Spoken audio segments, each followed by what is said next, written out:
পূর্ব বর্ধমান কোর্টে একাধিক শূন্য পদে কিন্তু আপনাদের কর্মী নিয়োগ চালু হয়েছে। অন স্ক্রিনে কিন্তু সেই নোটিফিকেশান আপনারা দেখতে পাচ্ছেন এবং এর শিক্ষাগত যোগ্যতা কী চাওয়া হয়েছে, কোন কোন পদে আবেদন চলছে এবং কোন কোন পদের জন্য কী শিক্ষাগত যোগ্যতা, কত বছর বয়স লাগবে, আবেদন ফি কত এবং আবেদন পদ্ধতি কিভাবে করবেন, সকল বিস্তারিত বিষয় কিন্তু আমি এই ভিডিওতে তুলে ধরব। তো ভিডিওটি শুরু করার আগে আপনারা দেখছেন নিউজ কোয়ারি ইউটিউব চ্যানেল। তো ভিডিওটি যদি সম্পূর্ণ দেখতে চান এবং এই রিলেটেড আরও ভিডিও আপনারা আপডেট পেতে চান সবার প্রথমে, তাহলে কিন্তু নিউজ কোয়ারি ইউটিউব চ্যানেলটা সাবস্ক্রাইব করবেন এবং পাশে থাকা বেল আইকনটি ক্লিক করে অল নোটিফিকেশানটি অন করে রাখবেন এরকম গুরুত্বপূর্ণ ভিডিও সবার আগে আপডেট পাওয়ার জন্য। তো চলুন ভিডিওটি শুরু করি। সবার প্রথমে কিন্তু আপনারা অন স্ক্রিনে দেখতে পাচ্ছেন এখানে একটি নোটিফিকেশান, অফিসিয়াল নোটিফিকেশান কিন্তু জারি করা হয়েছে, যেখানে লেখা আছে অফিস অফ দ্য ডিস্ট্রিক্ট জাজ of public of Purba Bardhaman English department, এখানে কিন্তু লেখাই আছে এবং তার পাশাপাশি কিন্তু লেখা আছে notification for recruitment of different post of group D, অর্থাৎ পূর্ব বর্ধমান যে কোর্ট আছে সেই কোর্টে কিন্তু গ্রুপ ডি পদে কিন্তু কর্মী নিয়োগ চলছে। তো কী কী পদে কর্মী নিয়োগ চলছে এখানে কিন্তু আমরা অন স্ক্রিনে দেখতে পাচ্ছেন যে নাইট গার্ড, এখানে কিন্তু day guard and gardener in justice Purba Bardhaman, অর্থাৎ পূর্ব বর্ধমান যে কোর্ট সেই কোর্টে কিন্তু নাইট গার্ড এবং ডে গার্ড অর্থাৎ রাত্রের যে গার্ড বা দিনে মানের যে গার্ড প্লাস গার্ডেনার এই পদে কিন্তু কর্মী নিয়োগ চলছে। এবং সেই কর্মী নিয়োগ পদ্ধতি কিভাবে করা হয়েছে, তো এখানে কিন্তু কোন পদে কটি পোস্ট আছে এখানে কিন্তু অন স্ক্রিনে দেখতে পাচ্ছেন নেম অফ দ্য পোস্ট। এখানে কিন্তু নাইট গার্ড পদে অনলি মেল, অর্থাৎ শুধুমাত্র কিন্তু ছেলেরাই কিন্তু আবেদন করতে পারবে এবং এখানে কিন্তু ভ্যাকান্সি 9টি আছে। তার মধ্যে জেনারেলদের ক্ষেত্রে কিন্তু একটি, ইকোনমিক ওয়ার্কার সেকশনের ক্ষেত্রে ইকোনমিক্যাল ওয়ার্কার সেকশনের ক্ষেত্রে একটি এবং আনরিজার্ভ ইসির ক্ষেত্রে একটি, এসসি অর্থাৎ শিডিউল কাস্টের জন্য একটি, এসটি ইএস যাকে বলা হয় শিডিউল্ড কাস্ট, তারপরে ওবিসির জন্য কিন্তু একটি এবং এক্স সার্ভিসম্যান যারা আছে তাদের জন্য কিন্তু 3টি শূন্যপদ এখানে আছে। তার পাশাপাশি কিন্তু day guard only for male, অর্থাৎ শুধুমাত্র ছেলেরাই কিন্তু আবেদনযোগ্য এবং এখানে কিন্তু শূন্যপদ একটি এখানে অন স্ক্রিনে দেখতে পাচ্ছেন এবং সেটি কিন্তু সেই শূন্যপদটা আছে কিন্তু আপনাদের এসসির ক্ষেত্রে এবং একটি শূন্যপদ। তারপরে কিন্তু আপনারা দেখতে পাচ্ছেন এখানে যে গার্ডেনার অনলি মেল, অর্থাৎ শুধুমাত্র ছেলেরা, এখানেও কিন্তু শূন্যপদ একটি এবং আনরিজার্ভ ক্যাটাগরি এবং এখানে শূন্যপদ একটি। এবং স্যালারি, এখানে কিন্তু যদি আপনারা স্যালারির প্রশ্ন করেন তাহলে কিন্তু এখানে স্যালারি আপনাদের লেভেল 1 হিসেবে আপনাদের স্যালারি দেওয়া হবে, অর্থাৎ 17,000 টাকা থেকে কিন্তু শুরু হবে এবং শেষ কিন্তু 43,600 টাকার মধ্যে কিন্তু আপনাদের শেষ হবে। তাছাড়া এলিজিবিলিটি এজ অর্থাৎ বয়সসীমা কিন্তু এখানে 18 থেকে 40 বছর চাওয়া হয়েছে এবং বয়সটা কিন্তু ধরা হবে 1/1/2024 অনুযায়ী কিন্তু তোমাদের বয়স ধরা হবে। তাছাড়াও কিন্তু এসসি এসটি ওবিসি যেরকম ছাড় দেওয়া হয় এবং এক্স সার্ভিসম্যানদের যেরকম ছাড় দেওয়া হয় সেরকম কিন্তু ছাড়ও আপনাদের দেওয়া হবে। এবং মিনিমাম কোয়ালিফিকেশান, এখানে কিন্তু মিনিমাম কোয়ালিফিকেশান চাওয়া হয়েছে 8 পাস, অনেক স্ক্রিনে কিন্তু আপনারা দেখতে পাচ্ছেন। এবং এই পোস্টের ক্ষেত্রে যে এক্সাম অর্থাৎ পরীক্ষা হবে আপনাদের সেটি কিন্তু দুটো, অর্থাৎ পার্ট 1 পার্ট 2র ক্ষেত্রে মানে দুটো মানে স্তরে কিন্তু আপনাদের পরীক্ষাটা হবে এবং ফুল মার্কস থাকবে কিন্তু আপনাদের 100 নম্বর। এখানে কিন্তু লেখাই আছে যে ফার্স্ট এক্সামিনেশনের ক্ষেত্রে কিন্তু ফুল মার্কস 100 নম্বর, 50টা কোশ্চেন, ঠিক আছে, 2 নম্বর করে। তারপরে কিন্তু এখানে আপনাদের যে ফার্স্ট হচ্ছে পার্ট 1 আপনারা পাস করলে তারপরে কিন্তু আপনাদের পার্সোনালিটি টেস্ট করা হবে। এখানে কিন্তু স্পষ্ট লেখা আছে, আপনারা কিন্তু ভালোভাবে পড়ে নেবেন। আমি এই ভিডিও ডেসক্রিপশানের নিচে কিন্তু অফিসিয়াল নোটিফিকেশানের যে লিঙ্ক সেই লিঙ্ক কিন্তু আমরা দিয়ে রাখবো, প্লাস কিন্তু আমি যে ফর্ম সেই ফর্মের লিঙ্কও কিন্তু দিয়ে রাখবো।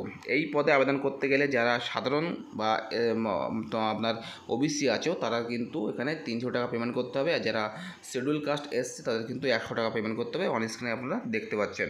এবং যে পেমেন্টটা আপনারা দেবেন সেটি কিন্তু আপনাদের ব্যাঙ্ক ড্রাফটের মাধ্যমে কিন্তু পেমেন্টটা দিতে হবে। এখানে কিন্তু স্পষ্ট লেখা আছে আপনারা কিন্তু ব্যাঙ্ক ড্রাফটের মাধ্যমে কিন্তু আপনারা পেমেন্টটা দেবেন। কীভাবে আপনারা আবেদন করবেন, তো এই যে অফিসিয়াল নোটিফিকেশানটি আছে এই অফিসিয়াল নোটিফিকেশানের নিচে একদম নিচে কিন্তু আপনারা একটি ফর্ম পেয়ে যাবেন। তো ফর্মটা আমি দেখিয়ে দিচ্ছি, সেই কিন্তু ফর্ম, এই ফর্মটা কিন্তু আপনারা ফিল আপ করতে হবে। তো চলুন এবার দেখে নেওয়া যাক এই ফর্মটা আপনারা কীভাবে ফিল আপ করবেন। আমি কিন্তু কিছুটা নোটিফিকেশানের কিছুটা বিষয় বলে দিয়েছি, আপনারা কিন্তু আরও ভালোভাবে দেখার জন্য নোটিফিকেশানটা অবশ্যই ডাউনলোড করবেন, করে কিন্তু আপনারা দেখবেন পুরোটা। এবার অ্যাপ্লিকেশান ফর্মটা কীভাবে ফিল আপ করবেন দেখে নেওয়া যাক। সবার প্রথমে কিন্তু এই জায়গাটায় আপনারা কোন পদে আবেদন করছেন সেই পদের নামটা কিন্তু এখানে লিখবেন, এবং সেমভাবে একই রকমভাবে কিন্তু এখানেও লিখবেন। লেখার পরে এই যে ঘরটা কিন্তু একটি পাসপোর্ট সাইজ কালার ফটো, অর্থাৎ 3 মাসের পুরনো যেন না হয় সেরকম একটি ফটো কিন্তু আপনারা মারবেন, এবং সেই ফটোতে কিন্তু আপনাদের সই করা থাকবে। এখানে কিন্তু লেখাই আছে যে আপনাদের ফটোটা কিন্তু যে on recent passport size photography duly signed by the candidate to the paste here, অর্থাৎ সই করে কিন্তু আপনাদের এখানে পেস্ট করতে হবে। তারপরে আপনাদের যে নাম সেই নামের বড় করে কিন্তু এই ঘরে লিখে দেবেন নামটা, নাম আর টাইটেল একই সাথে। এখানে কিন্তু আপনাদের যদি ছেলে, যেহেতু ছেলে ক্যান্ডিডেট অর্থাৎ ছেলেদের জন্য এই ফর্মটি, তো তারা অবশ্যই বাবার নামটা এখানে লিখবেন। তারপরে কিন্তু আপনাদের যে জন্ম তারিখ আছে জন্ম তারিখটা কিন্তু এখানে লিখবেন। তারপরে কিন্তু আপনাদের ওই 1/1 অর্থাৎ 01/01/2024 অনুযায়ী আপনাদের যে কত বছর বয়স হচ্ছে সেই বছরটাই কিন্তু আপনারা এখানে উল্লেখ করবেন, অর্থাৎ পরের ঘরে এই 4 নম্বর ঘরে কিন্তু সেই বয়সটাই কিন্তু উল্লেখ করবেন। তারপরে কিন্তু আপনাদের আপনি ছেলে না মেয়ে অর্থাৎ সেটি কিন্তু উল্লেখ করবেন, অবশ্যই কিন্তু আপনি ছেলে হবেন। তারপরে কিন্তু এখান থেকে আপনারা যে আপনাদের ন্যাশনালিটি কী আছে ইন্ডিয়ান, সেটি কিন্তু এখানে সিলেক্ট করবেন। তারপরে কিন্তু এখানে আপনারা আপনাদের যে ধর্ম কী ধর্মটা কিন্তু সিলেক্ট করবেন। তারপরে কিন্তু আপনাদের যে 8 নম্বর কলমে আপনাদের পুরো অ্যাড্রেসটা কিন্তু এইভাবে এই ঘরে লিখবেন, আমি কিন্তু লিখে দিয়েছি। তারপরে একটি বৈধ মোবাইল, আপনারা মোবাইল নাম্বার কিন্তু এই ঘরে আপনারা ইনপুট করবেন, এবং আপনি কোন মানে কাস্টে সেই কাস্টের নামটি কিন্তু এখানে লিখবেন। যদি জেনারেল হয় জেনারেল লিখবেন, SC ST OBC যা হয় এখানে কিন্তু লিখে দেবেন। কিন্তু সঙ্গে কিন্তু যেই SC ST OBCর কিন্তু প্রুফ অর্থাৎ সার্টিফিকেট আপনাদের চাওয়া হবে। আপনি কি EWS ক্যাটাগরিতে পড়েন, যদি পড়েন তাহলে ইয়েস করবেন, নাহলে কিন্তু নো করবেন। এবং আপনি কি EC ক্যাটাগরিতে পড়েন, যদি পড়েন তাহলে কিন্তু ইয়েস করবেন, নাহলে কিন্তু নো করবেন। তারপরে কিন্তু আপনি SC ST OBC ক্যাটাগরিতে পড়েন, যদি পড়েন তাহলে ইয়েস করবেন, নাহলে কিন্তু নো করবেন। এবং আপনার কোয়ালিফিকেশান কী আছে, তো এখানে কোয়ালিফিকেশান যাদের শুধুমাত্র 8 পাস আছো তারা কিন্তু এখানে শুধুমাত্র 8 পাস দেবে, আর যারা 8 পাস থেকে ওপরে মানে শিক্ষকের যোগ্যতা আছে মাধ্যমিক, উচ্চ মাধ্যমিক, গ্র্যাজুয়েশন, তারা কিন্তু লাস্ট যে কোয়ালিফিকেশান সেই কোয়ালিফিকেশানটা কিন্তু এখানে আপনারা লিখে দেবেন। এবং এখানে কিন্তু একটু লেখাই আছে গিভ অ্যাটাস্টেড সাপোর্টিং ডকুমেন্ট, অর্থাৎ সেই যে পাসটা যে পাসের মানে আপনি লিখবেন যে পাস, যে আপনি এই ক্লাস পাস, তা সেই পাসের কিন্তু সার্টিফিকেট কিন্তু আপনাদের থাকা চাই। তারপরে কিন্তু আপনাদের যে 300 টাকা আর 100 টাকা এই যে পেমেন্ট, সেই পেমেন্টটার যে ড্রাফট কাটবেন সেই ড্রাফট অ্যামাউন্টটা কিন্তু এখানে লিখবেন। Number and date of draft, অর্থাৎ ড্রাফটের একটি নাম্বার থাকে এবং কোন ডেটে আপনি ড্রাফটটা জমা দিচ্ছেন সেই ডেটটা কিন্তু আপনারা এখানে লিখবেন। আর name of the issuing bank, কোন ব্যাংকের থেকে ড্রাফটটা কাটছেন সেই ব্যাংকের নামটা কিন্তু এখানে আপনারা লিখে দেবেন। তারপরে কিন্তু আপনাদের এখানে বলা হয়েছে আপনি কি কোনো গভর্নমেন্ট সেক্টরে কাজ করেন, যদি করেন তাহলে ইয়েস করবেন, নাহলে কিন্তু নো করবেন। তারপরে এখানে কিন্তু একটি ইনস্ট্রাকশন দেওয়া আছে, ইনস্ট্রাকশনগুলো আপনারা কিন্তু ফলো করবেন। ফলো করার পরে নিজের দিকে আসবেন, নিচের দিকে আসার পরে কিন্তু এখানে আপনাদের যে ইউর ফেথফুলি এখানে কিন্তু আপনাদের নামটা লিখে দেবেন, এখানে কিন্তু আপনারা সিগনেচার করবেন, এবং তার পাশাপাশি একদম বাঁ সাইডে কিন্তু তারিখটা লিখে দেবেন। এবং এখানে কিন্তু আপনাদের যে এখানে দেখতে পাচ্ছেন এনক্লোজার, এখানে কিন্তু 1 2 3 4 করে লেখা আছে, সেটা কিন্তু আপনারা ফিল আপ করবেন। এইভাবে কিন্তু আপনারা আপনাদের যে ফর্ম ফিল আপটা কিন্তু সম্পূর্ণ করবেন। এবং আমি যেরকম রেড কালি দিয়ে দেখাচ্ছি আপনারা কিন্তু রেড কালি দিয়ে লিখবেন না, আপনারা কিন্তু ব্ল্যাক পেন বা ব্লু পেন যে কোনো পেন দিয়ে কিন্তু লিখবেন।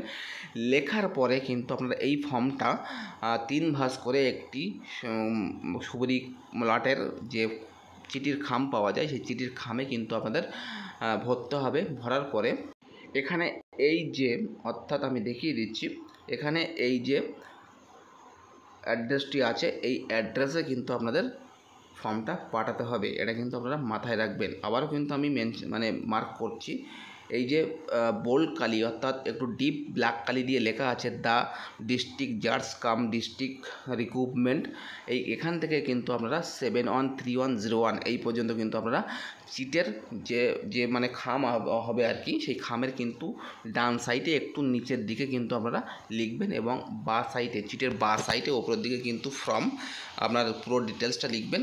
তারপরে কিন্তু ডান সাইডে টু লিখে টু দ্য ডিস্ট্রিক্ট জাজ এটাই কিন্তু আপনারা লিখবেন। এবং এই যে আবেদনপত্রটা আপনারা কিন্তু লাস্ট ডেট সেটি কিন্তু এখানে দেখতে পাচ্ছেন অন স্ক্রিনে 4/5/2024 এই তারিখের মধ্যে কিন্তু আপনাদের বেলা এবং বিকাল 5টার মধ্যে কিন্তু আপনাদের পৌঁছাতে হবে নির্দিষ্ট যে ঠিকানা দেওয়া আছে সেই ঠিকানায়, তবেই কিন্তু আপনাদের যে ফর্মটা কিন্তু গ্রহণযোগ্য হবে এবং আপনাদের নামে কিন্তু একটি কল লেটার বা এক্সামিনেশন অ্যাডমিট কার্ড কিন্তু তৈরি হবে এবং সেটি কিন্তু আপনাদের বাই পোস্টে আপনাদের কাছে আবার চলে আসবে। তো এই ছিল ভিডিওটি যদি ভালো লেগে থাকে লাইক করবেন, কমেন্ট করবেন, শেয়ার করবেন। আর আমার চ্যানেলে নতুন দর্শক হয়ে থাকলে প্লিজ দয়া করে চ্যানেলটা সাবস্ক্রাইব করবেন এবং পাশে থাকবেন। দেখা হবে পরের ভিডিওতে।